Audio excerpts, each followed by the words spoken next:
We asked this question this morning, and we'll ask it again this evening. Considering the fiscal climate that we live in and the budget cuts that we're facing, it has been suggested by some that reverting to a two-class deputy sheriff system or perhaps even a correctional officer system would result in significant cost savings for the county. What is your opinion on this? The whole CO thing, I think, is a little bit dangerous because there's some, across the state, there's been some serious problems with continual training because the COs are seen as, I didn't pick up on this morning. I didn't even put that out of the question for whatever the reason. I think I probably went right by it and didn't even comment. But hearing it now, I thought about that. The whole idea of bringing COs in and eliminating the number of sworn deputies. But the ongoing training is a huge problem because it's a platform to lateral out and lateral up and either leave this department or get out of the jail and get into another part of the department. I don't think COs in the long run is a real good idea.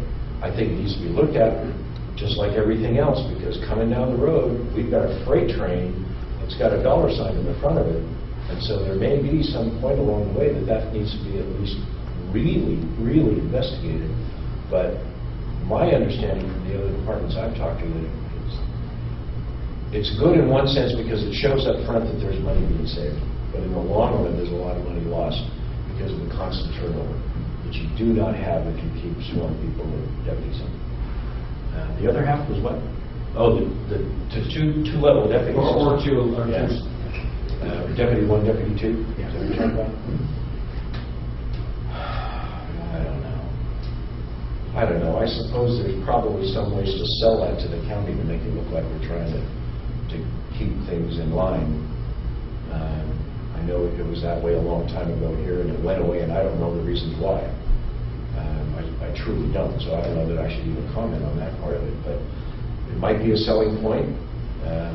Again, because we're going to be negotiating everything for the next 10 or 15 years. Okay, thank you. Kind of following along that same vein, the majority of our membership works in the custody division, including the courts. Would you ever consider allowing deputies within those divisions to have the opportunity to fill supervisory or sergeant level positions within those specific divisions?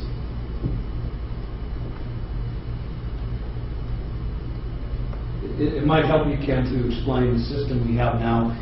You are not eligible, a person is not eligible to promote to sergeant unless they have served in the patrol division. Come out into patrol and then load up and go back. Right, so the question is, would you have the openness to promoting people within their existing divisions if they have not worked patrol?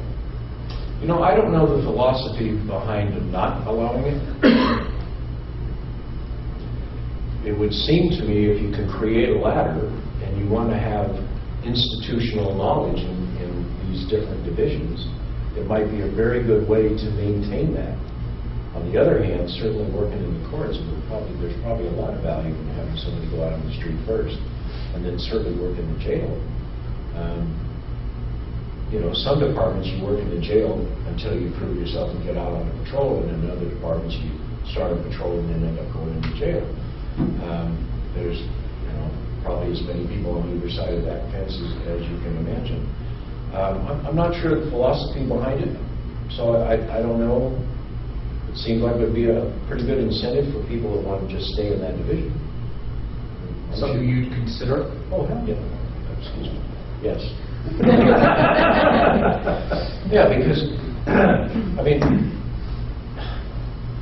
the way this thing is going, this freight train that I keep mentioning, we're going to have to come up with really sort of innovative ideas to keep this group together. And I'm talking not just the DSA, the entire department. There's going to be some serious changes, and if that's a good way, then absolutely I would consider it. Thank you for your openness to these additional questions.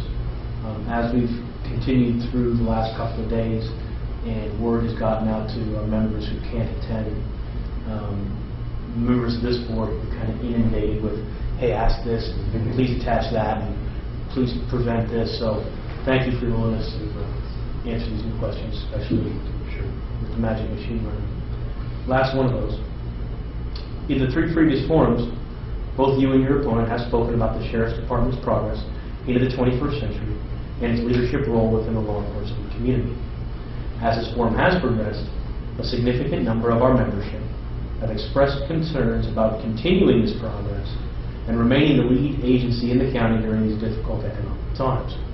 And the areas that most of these concerns have come up in are regarding critical computer systems, patrol vehicle replacement and maintenance, modern uniform requirements, personal safety equipment such as our firearms, and the ongoing training that's related to all those items.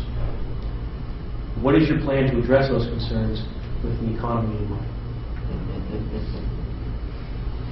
Well, I've spoken to that already a little bit. Yeah. You know, one of the things that I was going to bring up the other day, as far as keeping this particular department sound, and this is going to go offline for just a second.